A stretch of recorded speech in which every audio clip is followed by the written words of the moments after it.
থাকছে তোমার শুধুমাত্র 460। আজকে 460-এর কাঁথা কুর্তিগুলো দেবো। কাঁথা কুর্তির কালারগুলো দেখো, এগুলো একদম নিউ নিউ কাঁথা এসছে, নিউ নিউ কালেকশন এসছে কাঁথাতে। এই হচ্ছে আর একটা পিস, এই থাকছে আর একটা পিস। এই কালারটা দেখো 40, 42, 44 সাইজ পর্যন্ত অ্যাভেলেবেল রয়েছে। 40, 42, 44 সাইজ পর্যন্ত কিন্তু এটা অ্যাভেলেবেল রয়েছে।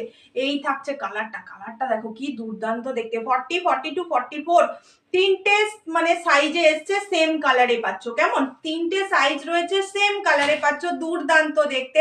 পিন পোস্টে সবাই লাভ লাইক রিয়াক্ট দিও। কেমন, এই হচ্ছে আর একটা কালার, এটা হচ্ছে তুতে কালার। ভি ভি ব্যাক কিছু আছে। হ্যাঁ, আজকে কাঁথা কুর্তি দেখাবো তো। আজকে কাঁথা কুর্তি স্পেশাল লাইভ বলে দিয়েছিলাম। ভিনেকে তো প্রচুর রয়েছে, প্রচুর মানে প্রচুর জিনিস রয়েছে দেখাবো। আজকে কাঁথা কুর্তিগুলো একটু দেখিয়ে নি। এই হচ্ছে পিসটা, প্রাইস থাকছে